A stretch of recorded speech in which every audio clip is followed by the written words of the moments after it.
Two Bowls in a China Shop is brought to you by these great companies that are giving us money to let you listen to their stuff. Bullshit, Kyle. We make this show. You and me. Two Bulls in a China Shop is brought to you by us. Someone's got to pay the bills, Dan, because it's not our trading. All right, roll them. By giving, people will be helping Nationwide Children's Hospital find cures, brighten patients' holidays, and people will be able to support their neighbors when they need it most. When they donate, they will activate in real time a butterfly-inspired light show for patients this holiday season. They will add holiday cheer to the lives of kids who really need a reason to smile. No one wants to think about their child being sick, but should that day come, the donation they make this year could help the care their child could need in the future. Please give now at nationwidechildrens.org/give. Get ready, Ohio. FanDuel, America's #1 sportsbook, is coming to the Buckeye State. And to kick things off, you can get started with $100 in free bets as an early sign-up bonus. Plus, when you sign up today with promo code OhioSB, you'll be all set for when FanDuel goes live in Ohio. Then you can bet on all your favorite teams and all your favorite sports with $100 in free bets. Just download FanDuel's top-rated sportsbook app. It's safe, secure, and super easy to use. Ohio, this is your chance to get in on the action. Join today with promo code OhioSB. Make every moment more with FanDuel, official sportsbook partner of the NFL. 21 plus and present in Ohio. Bonus issued in non-withdrawable free bets that expire 7 days after FanDuel accepts its first real money sports wager in Ohio on 1/1/23. Unique user identity verification required. Offer ends on the go-live date. Restrictions apply. See terms at sportsbook.fanduel.com. Gambling problem? Call 1-800-GAMBLER. You are listening to an entertainment program put together by a company called Financial Ineptitude. Anything said on this show is not an endorsement or professional advice. Would you really want to tell a court of law you were suing us because you thought taking financial advice from two idiots on a podcast put out by Financial Ineptitude was a good idea? Really? Clown hat smiley face. Well, hello everybody and welcome back to the China Shop. I am your host Kyle, and joining me this week is the magnificent and modern Micah Fraim.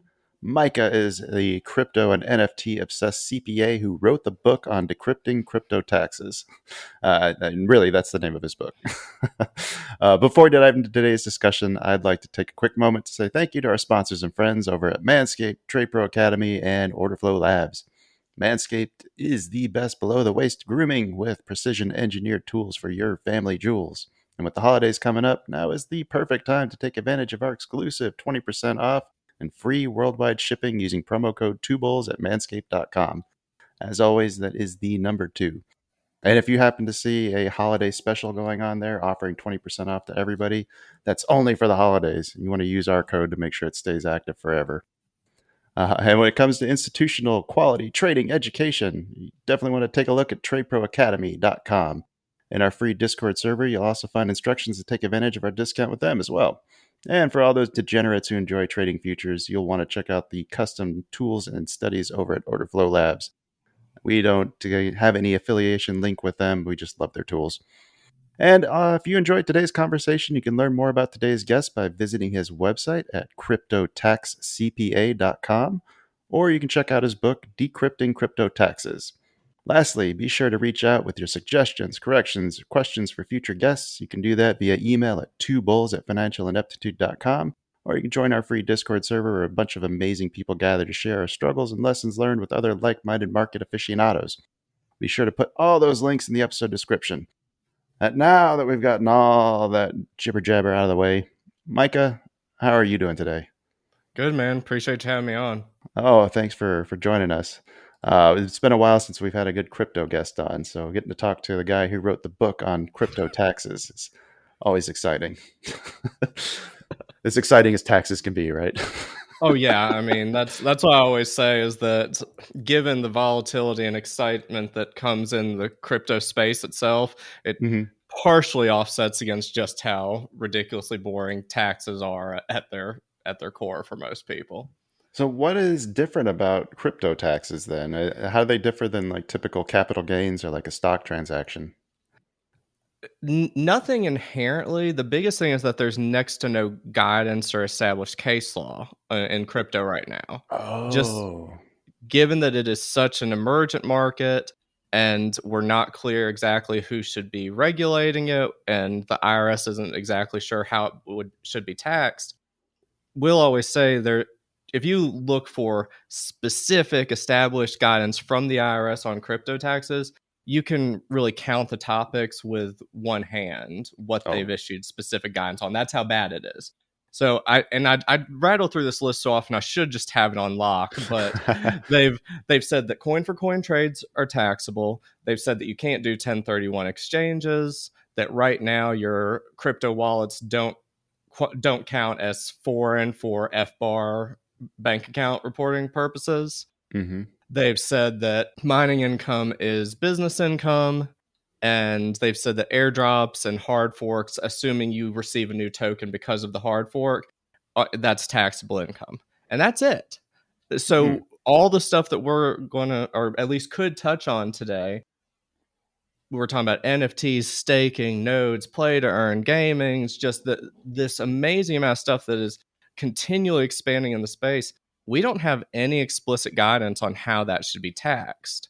So what we end up doing is we try to find something that's reasonably analogous with an established case law or established IRS guidance and say, okay, well, based on the parameters and based on the substance, we think this is applicable.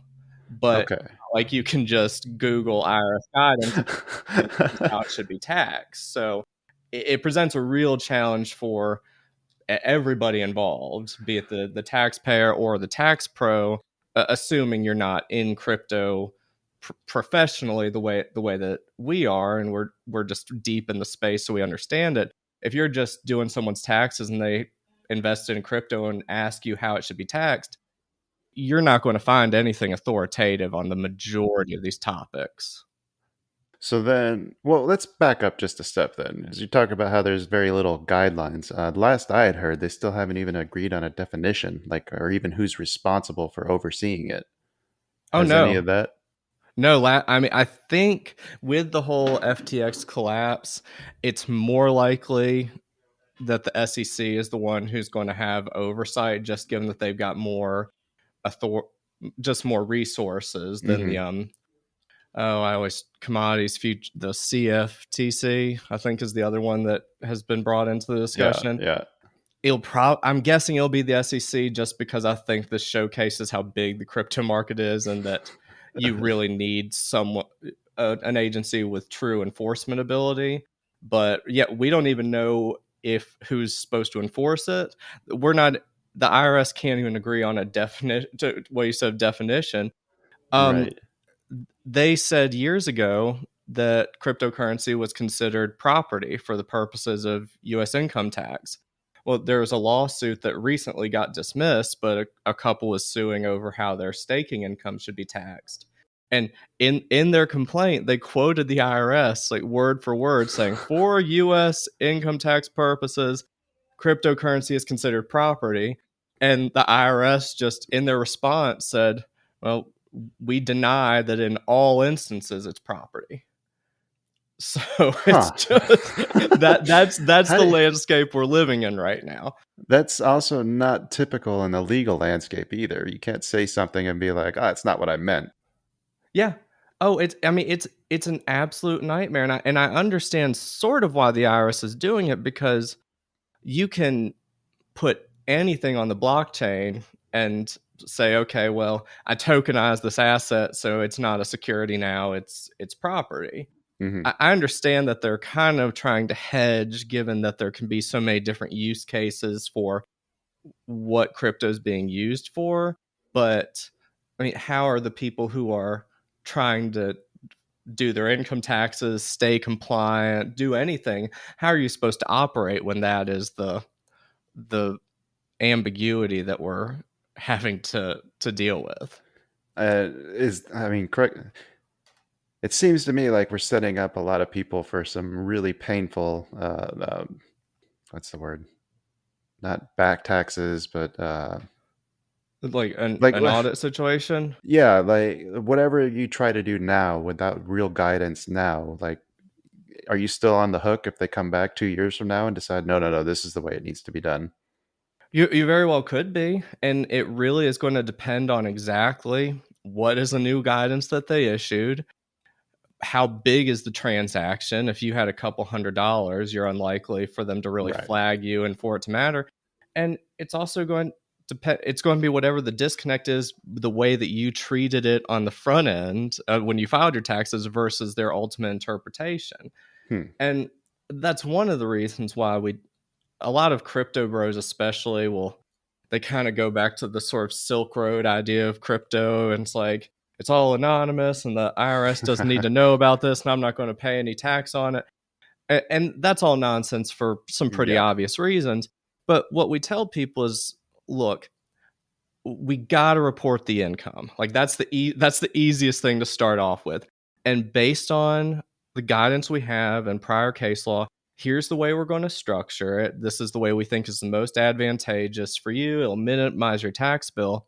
But even if the IRS does, if our interpretation does end up being wrong, or the IRS just takes a different stance, at least then we can point to that you weren't trying to hide anything. There was no fraudulent intent. Right. Even when it wasn't clear if you necessarily needed to report this, you did. So then if there were any penalties or interest, it's much easier then to make a case for, I was trying to do the right thing here. Right. And yeah, sure, I'll pay the tax now because you told me to, but all this other stuff, let's be reasonable here, given what the landscape when I filed this tax return 3 years ago. Okay, that makes sense. So I was looking through your website and I was looking at some of the other situations, and there's some in here that I didn't even think about. So like paying for a service with a cryptocurrency, like how does that get taxed? Well, again, it's something that hopefully this will get changed in the future, and there's legislation that will hopefully correct this. But right now, if you're paying with anything with crypto, well, cryptocurrency for now is considered property. So when you pay a vendor and you use Bitcoin or Ethereum or even a stable coin, when you're paying them, you're disposing of an asset then. So you're supposed to report it on Schedule D, where you put your proceeds, your cost basis, and your holding period. And it doesn't take too long to imagine just how the logistical nightmare that is, since there's no minimum threshold that you have to meet. So if you're using a crypto debit card right now, and every time you swipe, you're spending your crypto to pay for that transaction, and thereby you're disposing of your crypto. You go get a cup of coffee for $2, you're technically supposed to keep track of that and report it on your tax return. So there was some legislation that got proposed last year, or that hasn't gotten any movement, or actually, no, it was earlier this year. I'm saying that. But it was the Virtual Currency Fairness Act, or Virtual Currency Equality Fairness Act, something like that, that said that if the transaction was under $200, that they would be exempt from the reporting requirements. So hopefully that, or something similar like it, gets put into legislation, because otherwise it's just another hurdle for crypto to have to get past, when you think, okay, well, I could use my credit card, or I could pay with crypto, but if I pay with crypto, I've got to keep a ledger for the transaction. Well, I think it just goes to the weird definition that crypto falls under. Like if you're using it to pay for services, then it's a currency at that point, I would think. I mean, that's what we're moving towards, but at the moment, the only thing the IRS has said is that it's property. So if you're paying for services, you not only do you have, if you're paying for business services, do you need to keep track of that expense, which is difficult, because then you've got to know what was the crypto worth as of the date you paid the vendor, what were the gas fees, all of that. But then you've also got a capital gain or capital loss to cope with. So that's one of the reasons why crypto as a currency, one of the many reasons that for all the stuff that blockchain can do, crypto has really failed pretty dramatically so far, at least in terms of being an actual currency and payment method. Well, yeah, but that's not necessarily crypto's fault. That's more of just the undefined nature of it at this point, right? Well, yeah, I mean that component of it, absolutely. Before, when we just had Bitcoin, you'd have 30 minutes for a transaction to process, so you can't really use that for payment processing. Right. But so I mean, there are some technical limitations, but from the tax and regulatory standpoint, yeah, that's not crypto's fault. What are some other scenarios where the tax law gets really murky that you wouldn't necessarily think of? Oh, geez, Louise, it's just the whole it's the whole landscape. Well, one example is that going back to staking, which that's what almost all of the new tokens over the past couple of years are these proof of stake protocols. So that's what most tokens are now, or what a lot of them are moving towards. The IRS hasn't issued any guidance on how staking income should be taxed. So based on the other guidance that they've given, we have a reasonably... So since the IRS has issued guidance on airdrops and hard forks, and that it's taxable upon receipt and when you gain what they call dominion and control over the asset, which is basically when you receive unfettered access to use it or sell it or whatever you want to do with it, that's when it's taxable. That and this lawsuit that the couple filed against the IRS on staking income, the IRS wants you to claim staking income when you meet those criteria, and basically when it's received, even though they haven't issued explicit guidance on it. The couple who was suing them, they took the position that since crypto is property, that it shouldn't be taxable until you dispose of the asset. So they're saying when you're staking your tokens, that is you are aiding in the creation of a new asset. And they use an example of a baker who buys some flour and eggs and makes a cake. He's not taxed on it until he actually sells the cake. Right.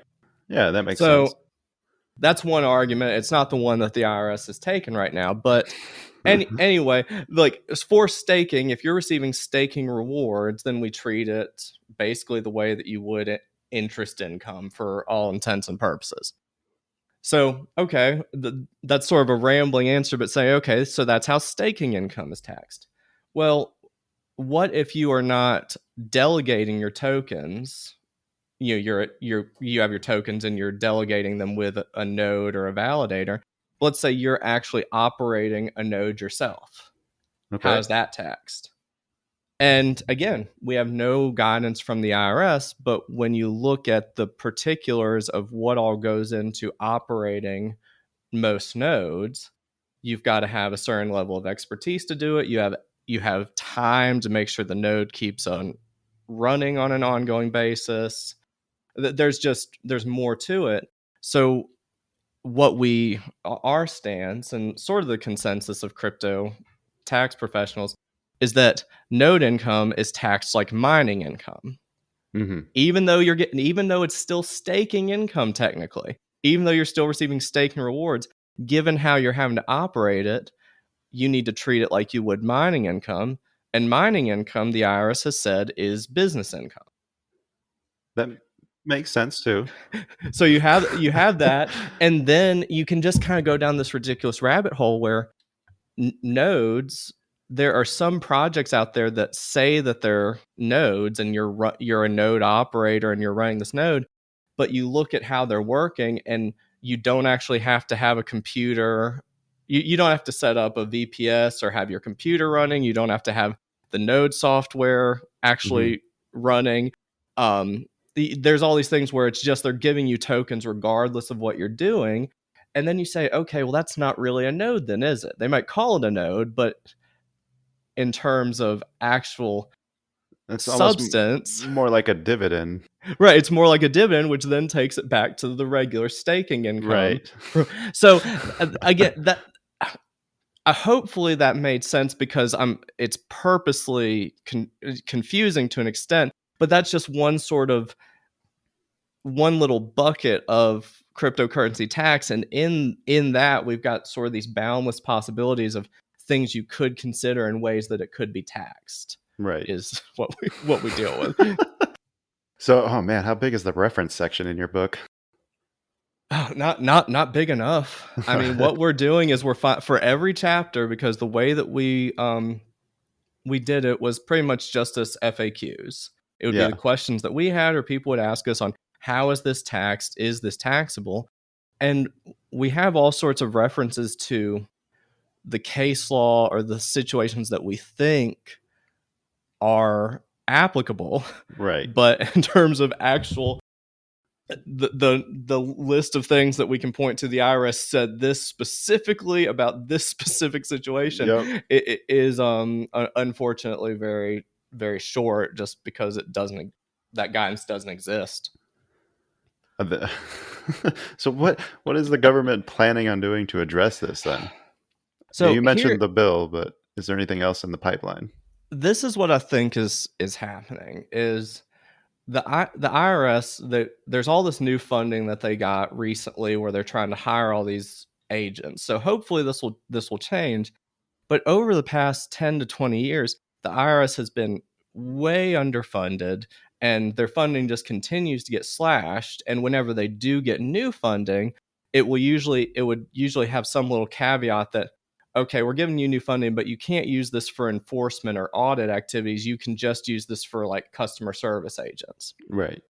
So I think given how underfunded they've been, but this may be true in general, but especially because they're so underfunded, when the IRS is much happier just enforcing the legislation and regulations that Congress passes, because there's no ambiguity then. Yeah. They say, okay, this is the law, this is what we have to do.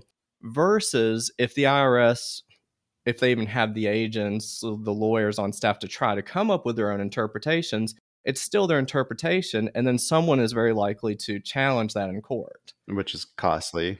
Very costly, very time consuming, and maybe the IRS loses. Maybe the court ultimately ends up siding with the plaintiff. So what it seems like the IRS is doing is they're just really waiting on Congress to give them some concrete guidance and legislation. And in the meantime, they're working on their AI and they're working on their system so that when they do get this guidance, they'll be able to enforce it properly. Right. But I think a lot of people are waiting on the IRS to give them guidance, and the IRS is, at the moment, it appears to be at least waiting on Congress to give them guidance.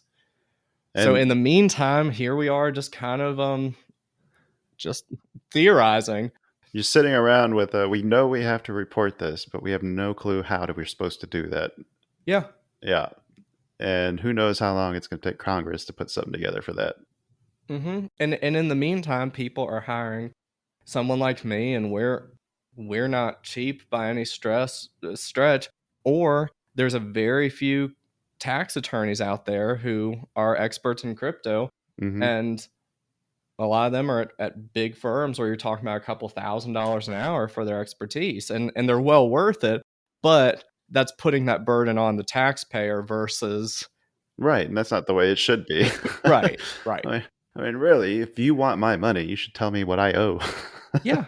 Oh, absolutely. But yeah, we're in this kind of bizarre situation where we're just having to guess and cross our fingers and hope, and for whatever we're doing, coming up with a reasonable justification for it in case they do disagree and in case we do get audited. It does sound like the best path, though. Like you said, like at least you've tried. You can at least show you've tried. Then you shouldn't get in too much trouble if something goes against you. That's all you can do. Yeah. Ultimately, that's really the only option you've got. Because the people who are going to get hammered, and I'll say this because I'll be in Discord servers or a Telegram group for whatever crypto projects I'm looking at, and it'll always be some 18-year-old or early 20s guy who's like, well, can the IRS really figure this out? You've got the people who are it's funny asking me as a CPA, like they're trying to get me to like help them get their tax fraud. But I think what we'll always say is what they confuse is that they haven't been caught yet with the fact that the IRS can't catch them. And what we're really seeing is that the IRS isn't going after non-filers a whole lot right now. Most of the audits that are happening or the letters they'll send out will be things where it's just an automatic discrepancy, like you didn't report your 1099 income, or you didn't there's some discrepancy with what someone filed with them and what you filed. So since a lot of people are operating on DeFi protocols and they're not doing it on Coinbase, they're doing it on PancakeSwap or something that's not going to generate a form. They're like, oh yeah, I've been doing this for years. The IRS isn't going to catch me. It's really, really easy once the IRS decides to gear this up. It's going to be super easy for them to find this stuff because this kind of a rambling answer, but what they'll always say and what we'll hear is, well, I'm not doing it on a centralized exchange. I'm doing it on DeFi. They can't track that. And I'm like, okay, that's the whole fair enough. Point of the blockchain is every transaction is signed. Yeah, exactly. I said, okay, they're not going to receive a form from this exchange, but if you do get audited, all they're going to need to do is be like, okay, well, you're buying a bunch of stuff on crypto.com, and then you keep sending it to this wallet. Let's check that wallet out. And then very quickly, all they have to do is rewind 1 or 2 steps to the platform where you've got KYC and where you're having to onboard your fiat, and then they're going to figure it out. Yep. So just report the income. We try to tax loss harvest. We try to structure it in the most advantageous way. We try to do all the things we can when you do report that income to minimize as much as possible. But yeah, just report the income, and then we go from there. The next person who says, "Are they really going to be able to catch me?" You got to remind them of the phrase. What is it? The only thing certain in life is death and taxes. Mm-hmm. Yeah. There's a reason why that's said. Yeah. Right. And what's the like? How long or how far back can they go to look and see like your tax history? So they can go back in most instances. They'll say they can go back up to 3 years as of the date you filed. Unless you underreported your income by 25% or more, then they've got 6 years. Mm-hmm. But if they think you've committed fraud, then it's indefinite. So the burden of proof on people committing tax fraud is high, so you don't see a ton of those. But again, that's all the more reason where we're like, okay, just you don't want to give them any reason to claim beyond just criminal charges and anything like that, is that then your statute of limitations never starts, and theoretically they could go after you just indefinitely if you are knowingly doing 6 figures on some DeFi platform and just choosing not to report it. Support for Two Bowls in a China Shop is brought to you by Manscaped, who is the best in men's below-the-waist grooming. Their products are precision-engineered tools for your family jewels. Manscaped's Performance Package is the ultimate men's hygiene bundle. Join over 7 million men worldwide who trust Manscaped with this exclusive offer to you. 20% off and free worldwide shipping with the code 2BOWLS at manscaped.com. That's the number 2. And if my math is correct, that's about 14 million balls, and that's a lot of balls. I've tried beard trimmers in the past, but the electric pain of a trimmer catching the sensitive skin of my beanbag had turned me off grooming below the waist in the past. But after receiving the Performance Package 4.0 from Manscaped, my attitude towards below-the-waist grooming quickly changed. The Lawnmower 4.0's advanced skin-safe technology is a game-changer and quickly put all those old fears to rest. The cutting-edge ceramic blade really shined here, and I didn't experience any discomfort while mowing down a severely neglected and overgrown landscape. And trust me when I say this, but I gave this thing a workout. The 4000K LED spotlight is a great touch as well, especially when taking advantage of the fact that Lawnmower is waterproof. That's right, no more mess on the floor when you just use it in the shower. The Lawnmower really is the best ball trimmer I've ever come across. But the Performance Package 4.0 doesn't just come with the trimmer. It's jam-packed with goodies including Crop Preserver Ball Deodorant, Crop Reviver Toner, a surprisingly high-quality pair of free boxer briefs, and my personal favorite, the Weed Whacker Nose and Ear Hair Trimmer. No longer do I have to resort to ripping out overgrown nose hairs with tweezers, and because the waterproof Weed Whacker also provides proprietary skin-safe technology that helps reduce nicks, snags, and tugs in my delicate nose holes, it's a much more pleasant experience than the old methods. And not only do you get that free pair of boxers, they also throw in a free travel bag to hold all that swag. It's time to take care of yourself, so go to manscaped.com and get 20% off plus free shipping with code 2BOWLS. Trust me when I say this, fellas, your balls will thank you. I know mine did. So get 20% off and free shipping with code 2BOWLS at manscaped.com. That's 20% off with free shipping at manscaped.com and use code 2BOWLS, and that's the number 2. Unlock your confidence and always use the right tools for the job with Manscaped. Oh, okay. So now that we got everybody terrified. And I mean, I try not to, and it's funny because, CPAs can be very conservative or very aggressive. A lot of times and for most things, we'll lean more on the aggressive side and trying to come up with creative solutions. Like we're not the CPAs who are always just bang, you're going to get audited, you're going to go to jail. We're not the ones who are just raising alarms. But in the crypto space specifically, we find ourselves more having to be like that because of just how aggressive and no fear a lot of crypto investors are. We end up having to be that guy more than I am with any of our other clients and other industries. Yeah, I think most people understand that when somebody like a CPA tells you scenarios that can happen, those are kind of worst case scenarios. Right. Yeah, maybe they're not likely, but do you really want to take that chance? Yeah, absolutely. Let's rewind just a little bit. So you were definitely really into crypto, it sounds like. Like, how did you get started on that path? Like, what got you into it to begin with? So I'll always say that I bought a little bit in 2017 during the whole initial coin offering craze and when crypto went nuts for the first time. Mm-hmm. And I threw $3,000 into a coin. It very quickly turned into $1,000. I said, okay, forget this. I didn't think about it much. And we had some clients who were doing it, so we were still learning, but it wasn't like a huge part of our practice. Then around 2020, I looked at, and that coin had recovered back up to like 6 or 9 grand. So it wasn't a ton of money, but it was definitely a really good return. Mm-hmm. And I had a client who was involved in a blockchain project who was telling me about it. And it was the first time where the project, it really clicked for me, the use case that crypto could have. What was the case for this? This one was called Gala Games. So I grew up when I was a teenager and a kid. I played a bunch of video games, and I would really like those the multiplayer games. So I'd be playing either, I think it was Halo 3 back in that day, or there was these, or there would be like a World of Warcraft type games. And so I'd always enjoyed that. And, I was a nerd. I'm playing video games. So this project had a couple components that I thought were interesting. One was that instead of for powering the game and the online access, instead of just having some AWS servers that they're renting, the games are powered by nodes that users would set up. So I think right now the Gala Games is powered by like 20 or 30,000 nodes that people like me have. And that's what, when you log onto the site to play the game, it's crowdsourcing the server space. Oh, that's brilliant. So okay, that was the first time like, oh, cool. That's like, I sort of understood the technical aspect. And then those games are also in this tier of what they call play to earn games, where you can, when you're playing the games and if you complete missions, you get a little bit of a cryptocurrency for playing the game.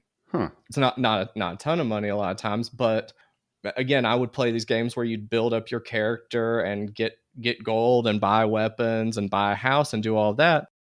And I was like, okay, if there had been a game where I could have even earned a couple dollars a day, that's the only game I would have been playing. So that made sense to me. And then the games, a lot of the items that you're purchasing in the game, they're NFTs, so then you're able to sell them and buy them on the open market, which I think one of the games I played, like I had my character's combat stats maxed out and I had all this gold and had all this stuff, but you couldn't sell the character and you couldn't sell your items because it was just against the terms of service. Mm-hmm. So I think I sold when I was either done with college or I knew I wasn't going to be playing anymore. I sold my character and all the stuff, which for probably like $200-$300.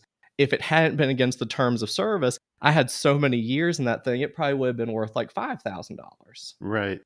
So that was the one where I was like, okay, I get it. And that was the first time that I understood the utility a specific project would have, because up until that point, it's a bunch of people who are really crypto enthusiasts or tech people saying blockchain technology is important. This is a big deal. This is a big deal. But I didn't understand, like, okay, blockchain is great, but it's also open source a lot of times. Like, why does this token have value? Why is this specific project? And that was the first time it sort of clicked for me. So after that, that was sort of like my never going back moment, because then I started getting into other, like looking at other projects. I started, and as we were just doing it, really getting enthused about the space, we very quickly realized when I was trying to do my own tax planning and tax planning for the clients I was meeting in the space, I was like, there's nothing out here. So we realized there was a pretty significant need. And since there's a need, a pretty good potential for us just on the CPA firm side. So how has business been? Really good up until a couple. like anyone, we deal with the ebbs and the flows of the market. Because one of the things that's been crazy, and one of the things we try to caution people on, is 2021 was so hot, and we had people coming to us who made 6-7 figures, but then one of the horror stories we'll run into, and these are people who end up not becoming clients because they don't have the money a lot of times, is they made 7 figures in 2021, but they just kept reinvesting all their profits. And these are realized gains. Like they're trading, they're doing, it's not like they're just hodling. They've got realized taxable transactions, but they kept rolling it back into whatever project was making them money. And then the market, some of these projects are down 50 to 99%. So you've got people who have 6-figure tax bills from their crypto income, but their portfolio's down so much they don't have any mechanism to pay the taxes. And that becomes a big problem when it's split in tax years, right? Because exactly. If it happened in the same year, they should be able to offset the losses. Yeah, absolutely. Gains. But yeah, and it depends it depends a little bit on like the bucket of income you're in. Like if you've got a bunch of node income, then that's business income. But then if you're selling the tokens for a big loss, those are capital losses, and you can only use capital losses up to $3,000 against ordinary income. Unless you have pattern day trader, right? Yeah. Does that still apply for crypto too? We think the same parameters will be applicable, but the IRS has not issued any guidance. One of the many things. right. In the list. So there are some caveats that you've got to be careful exactly where you've got your gains and where you've got your losses, what bucket they fall into. But to your general point, absolutely, the biggest issue you run into is when it splits tax years, and then you're not able to offset. Oh God, there's going to be a lot of those coming out here soon. Oh, it's going to be it is awful, and I think that's the tax trap you run into, is when you've got a real bull year followed by a bear market. And that's true of any sort of investment, but given the volatility of crypto, you seem to run into that a lot more and a lot more severely than you would if you're trading stocks. So if the person that had that happen to them, they made 6-7 figures in 21 and then watched it all evaporate in 22, but hadn't paid their tax bill yet, like what options do they have? Not a tremendous amount, which is one of the reasons, like, you can try to go to the IRS and, first you look at how you're filing. Like one person we talked to, they were doing FIFO for their first in, first out. Yeah, they're doing first in, first out for their trading. We said, well, based on the way you're trading, let's go into your coin tracker or whatever they were using, and we switched it to HIFO, which is highest in, first out. Mm-hmm. And I think that knocked them down 100 or 200 grand or something just by changing the accounting method. So there's things that we can do to try to knock that bill down and see if there's any maneuverability we have. But assuming, like, let's just say that there's not, or we did everything we could and it's still a big number, you can request an installment agreement with the IRS. You can do an offer and compromise where you say, look, I don't have the money, and I'll, here's what I can give you. But the IRS is like any creditor, isn't stupid. They're going to look at your age or other sources of income, your assets. They're not just going to give it to you for free because the crypto market went down. They're going to look at everything. And I think offering compromises too, at a minimum, it has to be at least 20% of the tax you owe. So even if you got astoundingly lucky, and even if everything worked your way, it's still at best going to be 20% of what you're owing. Right. So that's one of the reasons why, and it ends up sounding like a pitch for our services, and partially it is, but more than anything, I just say, I don't care if you hire us, I don't care if you do it yourself, I don't care if you find someone else who's an expert in this, but the whole old cliche of an ounce of prevention being worth a pound of cure is so true. And again, you got to do so much of your planning before the year ends. Mm-hmm. You've got to do, changing your entity structure, doing your tax loss harvesting, just tracking your income as it goes, all that stuff. Once January hits, you're pretty well hosed. So you really got to do it in real time. Is there anything that people should be looking at now? I mean, I think this is coming out on Friday the 16th, so we've got about 2 weeks to the end of the year. With the end of the year, at least right now, crypto isn't subject to the wash sale rules.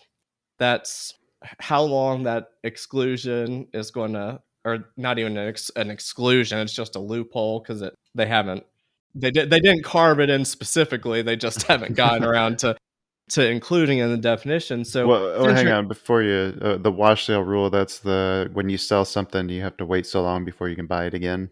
Yeah, you gotta wait at least 30 or 31. I can't remember if it's 30 greater than 30 days or 30 days. You've got to wait. I think you have to wait the 31 days before you can buy it back. Otherwise, the loss gets disallowed because the IRS says, "Hey, you're not really disposing of the asset. You just did this on paper." But since crypto isn't a security right now, it's not subject to the wash sale rule, so you can sell your tokens and immediately buy them back, and you still generate a realized capital loss. Okay.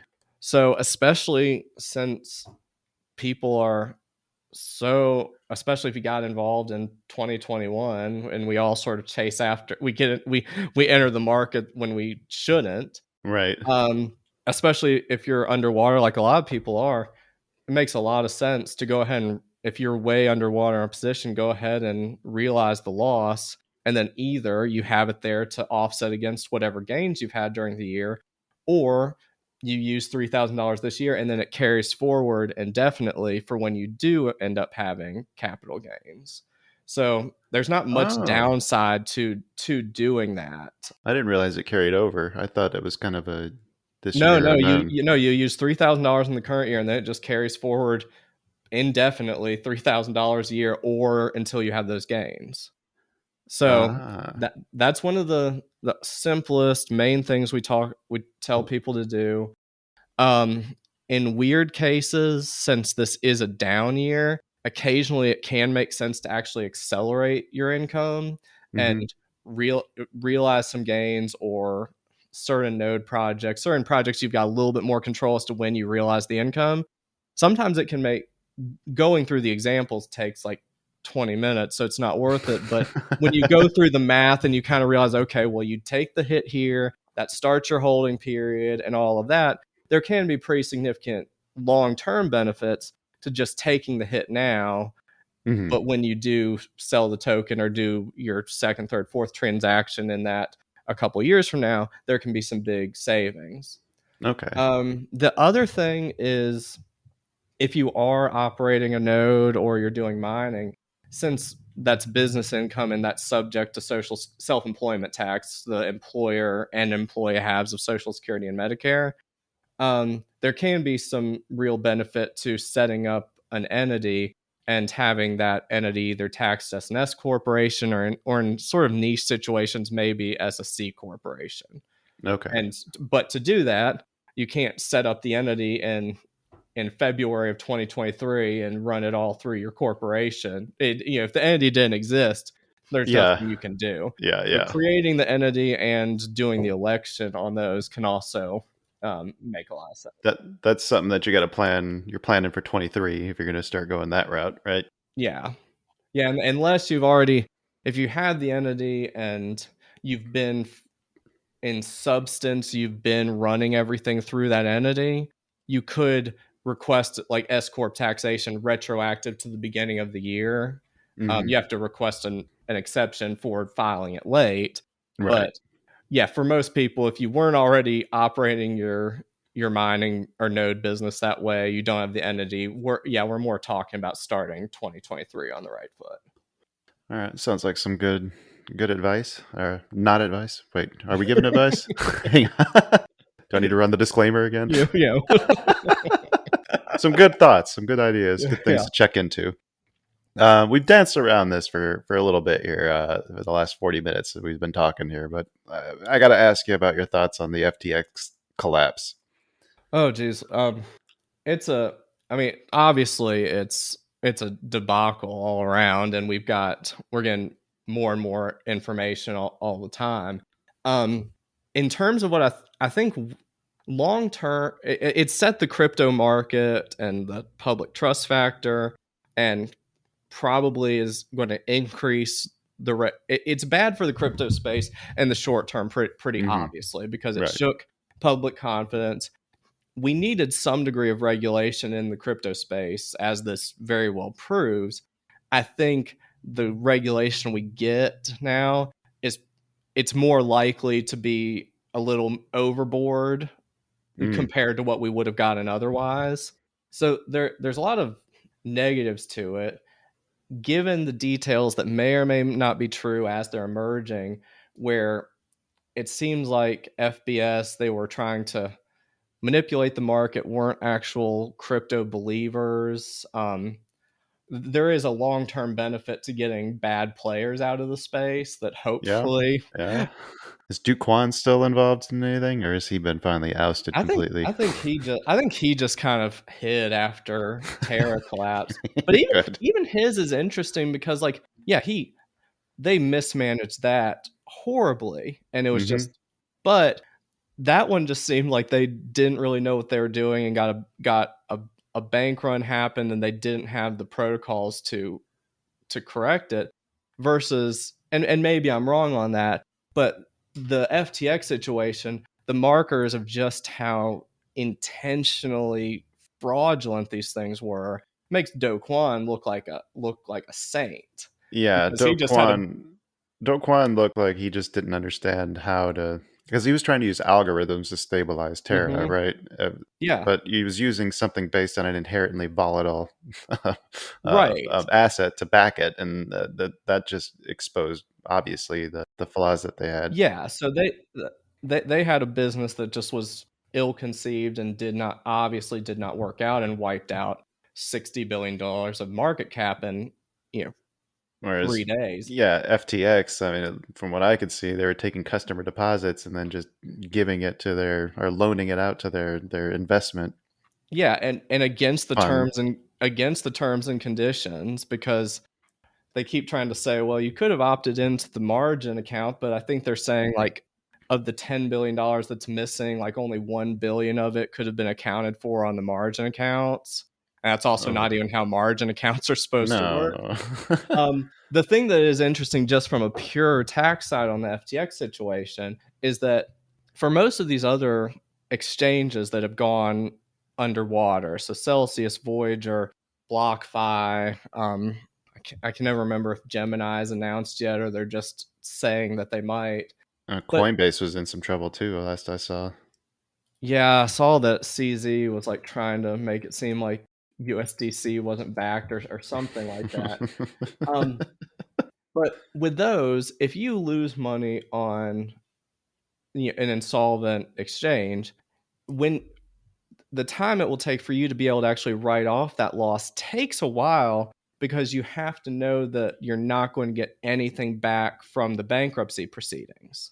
So even though you've got funds on Celsius, you're going to get probably 0 to 5% of your deposits or something like that. You've still got to let it work through the process until it's clear that it is permanently unrecoverable. And we also know exactly how much you're going to lose, because we'll know if you're getting anything back from the bankruptcy proceedings. FTX falls into a different bucket, or at least I should say, seems like it will fall into a different bucket, because there's specific provisions out there for people who are victims of Ponzi schemes. It came around in 2009 when Bernie Madoff's Ponzi scheme came unraveled, and you had all of these people who were saying, hey, I've got a $100 million loss from what Bernie stole from me. I don't want to take that $3,000 at a time. I want to be able to take the whole Right. loss now. And so the IRS issued a revenue ruling and an accompanying revenue procedure that outlined that you can take the loss all at once if you're a victim of a Ponzi scheme. Mm-hmm. And one of it's a long revenue ruling and a lot of different guidance on it. But one of the big things to qualify for that is fraudulent intent. Okay. And have they proven that yet? Not yet. It certainly seems like it's on the way. And they may right. And they may not, and they don't even, the person doesn't even necessarily have to be convicted for the revenue procedure Right. that you can use. You don't have to, but one of the ways that makes it a little bit easier is this revenue procedure. I think the officer has to be charged with a crime, not that they get convicted. Okay. So if FTX and the details are mirroring what it seems like we're getting, then people who lost funds on FTX could claim the specific relief as victims of a Ponzi scheme. So that's one of the things that people who are FTX investors should be aware of. Mm-hmm. What's interesting, though, I know we're running out of time, is that when you look at the analysis from that revenue ruling back in 2009 with Bernie Madoff, it can't be like a derivative exposure to the Ponzi scheme. So people who lost money on BlockFi aren't going to, unless you can show that people at BlockFi were aware of the fraud or were involved in it. So you're going to have a lot of people who are like, okay, if the details look like what they look like now, then FTX depositors will have a certain amount of relief. But all the people who ended up as like collateral damage because of their FTX exposure, they're not going to get the same benefit. Oh no! So the whole thing's an absolute mess.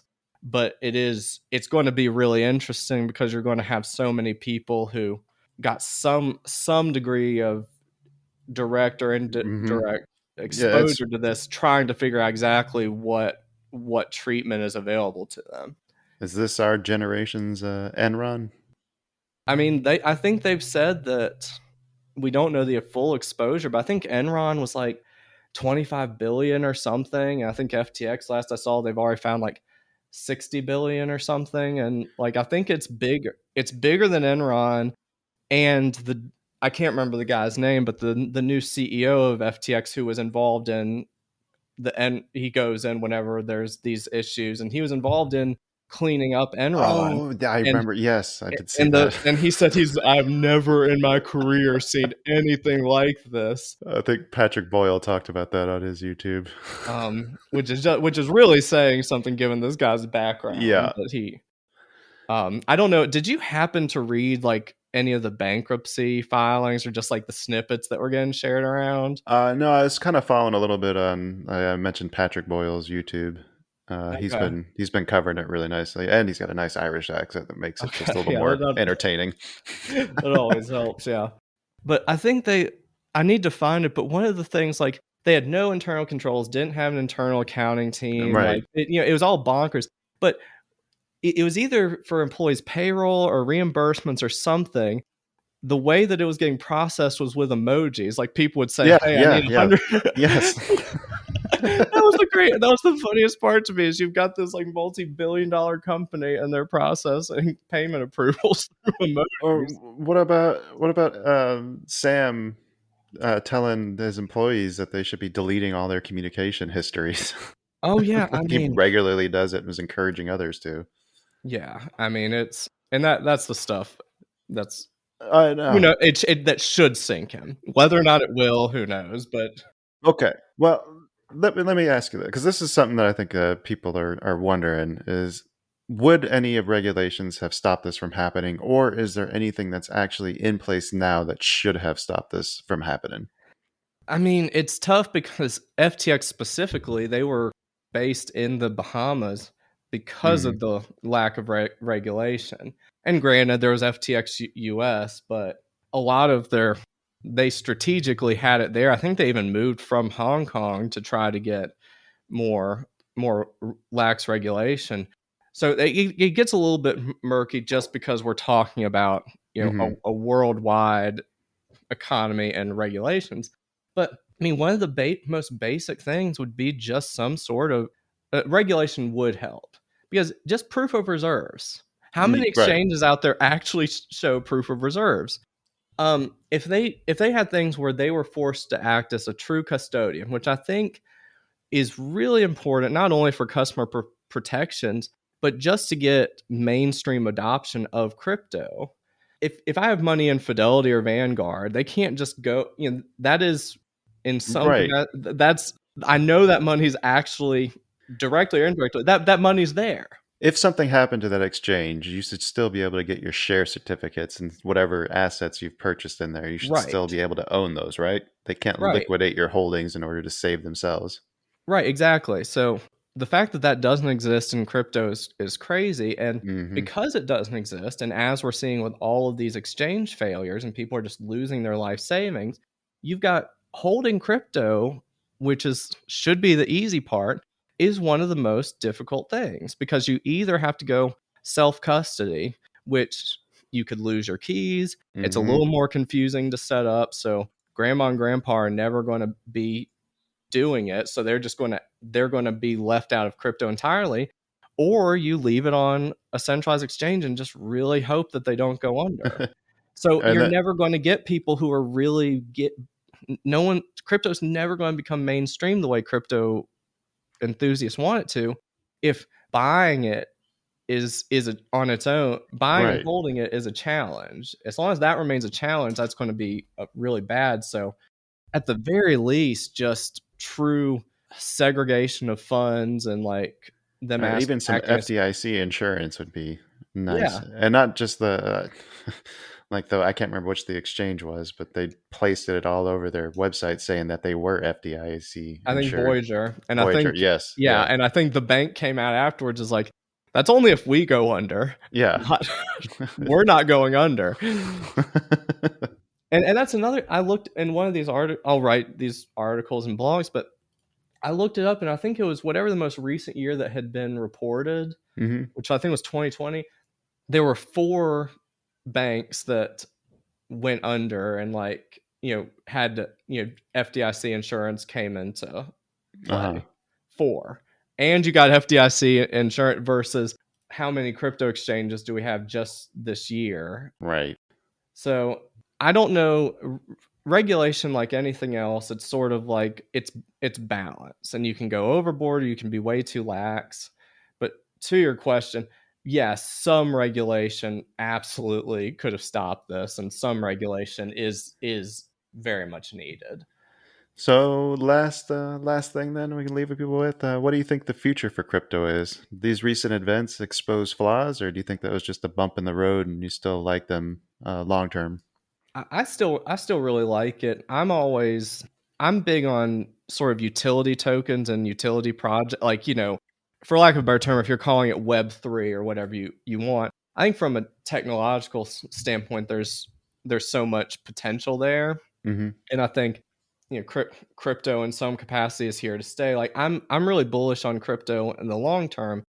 I do think this cascade of failures, and especially FTX, given just what seems to be outright fraud that happened there, I think that's going to set us back a good 2 to 5 years. Is my guess. That seems reasonable. But like you said too, we might have been able to prune the garden a bit.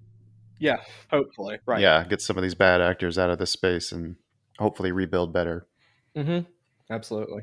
Any last thoughts you want to leave the listeners with? No, I mean, it sort of goes the ounce prevention, pound of cure, but keep track of it during the year. Like this, I know that it's magic internet money, and crypto investors have just a sort of amazing risk tolerance, and they don't care if they lose. Like, I get all of that, but the tax bills and tax ramifications are very real.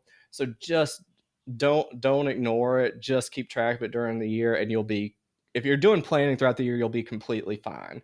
If you're ignoring it, you might be fine, or you might end up literally driving you to bankruptcy because you made $10 million in 2021 and your project went completely kaput, and now you've got a couple $1 million tax bill and no ability to pay it. All right. Well, sadly, folks, we've come to the end of our time with Micah. But do not worry, because there is plenty more to see at his website at cryptotaxcpa.com. And you've also got his book, Decrypting Crypto Taxes. We'll have links for that in the episode description. We'll also have links for his socials if you want to follow him. But for now, we have to say thank you to Micah for taking the time to chat with us. And we want to say thank you to everyone who stuck around to the end. We'll be back soon with another exciting episode. But until then, bye. Have fun counting your magic internet money. By giving, people will be helping Nationwide Children's Hospital find cures, brighten patients' holidays, and people will be able to support their neighbors when they need it most. When they donate, they will activate in real time a butterfly-inspired light show for patients this holiday season. They will add holiday cheer to the lives of kids who really need a reason to smile. No one wants to think about their child being sick, but should that day come, the donation they make this year could help the care their child could need in the future. Please give now at nationwidechildrens.org/give. If you look around, there are so many ways to make a difference. At Capella University, our FlexPath format gives you a different way to earn your degree. Take courses at your speed. Move on whenever you're ready. Education should fit your life. Learn more at capella.edu.